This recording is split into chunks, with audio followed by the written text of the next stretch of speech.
I would only date a woman with a degradation kink, degradation, humiliation, and praise kink. But the degradation kink is more important to me than the praise kink, right? Because when it comes to the degradation kink, that's pretty much the cheat code. If you got some good dick, you know how to talk a woman through it. You know, you got some good wood, you can talk her through it, things like that.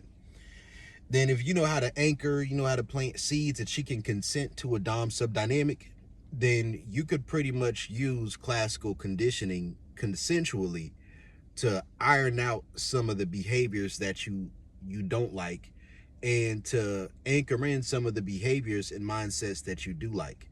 I think that the degradation kink is really the cheat code to accountability in modern women, right?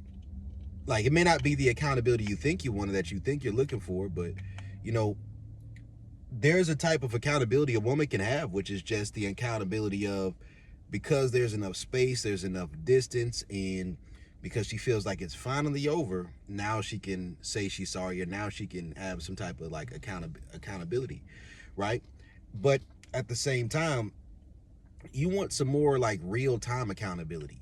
It's like when we talk about the concept of checking a woman, right? When I say different things, you know, that's also a psychological term, like coming from Jungian psychology. It's called slapping the anima, right? Slapping the anima. And when it comes to the concept of slapping the anima, it's just different ways of dealing with female covert manipulation tactics that you may naturally have in you, or you have adapted to throughout your life, or that you gain the skills to have. But the Overton window shifts about what's an acceptable way to go about slapping the anima, or to go about checking a bitch, right?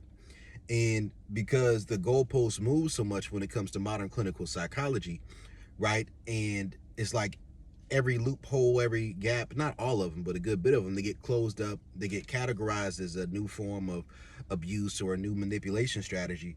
So sometimes one of the best things to do is to just deal with women who get off on that type of power dynamic, right? And they're looking for a man they can experience this with consensually. So at bare minimum, you have ample receipts of this woman saying that's the exact type of dynamic she's looking to be in with you, right? Because I'm an androcentric thinking type of guy, so that's just how my mind works, right? Because I have an inability to ignore the elephant in the room for the most part. Like, that's very difficult for me with the way my neurodivergency is set up. So when I see something a certain way, I gotta call it like I see it. I do have enough game to make it funny, or to say it in a way that makes a woman horny, in a way that she can accept it, in a way that makes it feel good. But if you a whore, I'm gonna call you a whore. If you a bitch, I'm gonna call you a bitch, right? If you a little masculine, I'm gonna call you a little masculine, right? I'm just being honest with you. Now, my thing is this: yeah, you can say it's misogynistic, but I think every woman has the capacity to be some man's whore, or to be some man's bitch, or to be some man's whatever it is. It's just a matter of, if I'm interacting with you on any type of romantic dating level whatsoever, I am going to be close enough to you to see those parts of you. So I'd rather know that you can be those things in a way that's either for me or beneficial to me, that's not causing extra stress or drama in my life, right? So one way is, the trade-off is, okay, you have these type of pasts, you have these different type of experiences, you have this different stuff that's going on. I will listen to you, I will talk to you, I will empathize with you, I will try to understand where you're coming from, and I'll even, some of that shit might even get on me just a little bit, right? Because I'm not trying to sit here and lie to you and blow smoke up your ass, but I do have to call things how I see it. I will be honest. So to me, the degradation kink, it gives me the ability to be honest with women when you know how to wield it. And that honesty is just like, if I meet a woman, and when I say degradation, humiliation kink, understand, a woman who spends her entire life constantly trying to reshape her mind in a way to view herself as a victim. That's the way most women live their lives. Well, maybe most is not the best word, but that's what I've observed. So with that type of woman, just the idea of being told that she's wrong, or that she didn't do something correctly, feels like humiliation. It feels like degradation by proxy, right? Corrected a woman, it just feels like degradation, humiliation by proxy.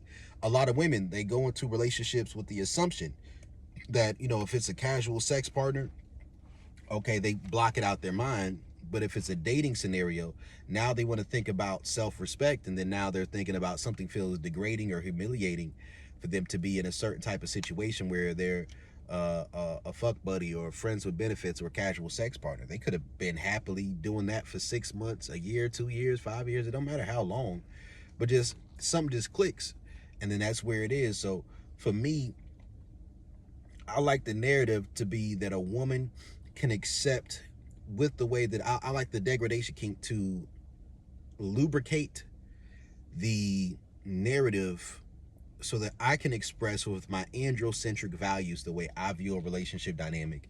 And for a woman to be like, yes, daddy, yes, sir, this is exactly what I want, this is exactly what I like.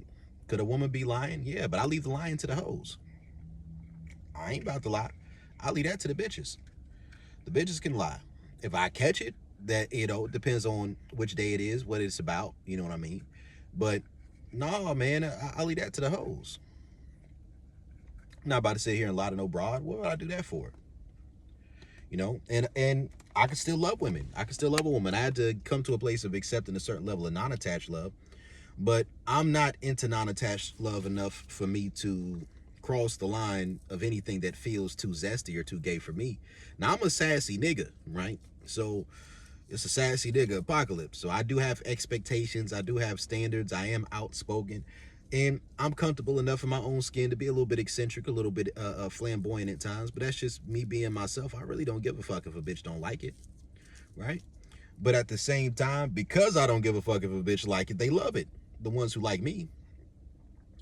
So because I understand these aspects of the game, I look at it like, I don't know, man. It's the degradation king for me. And typically, I know when a relationship is over if that no longer sticks.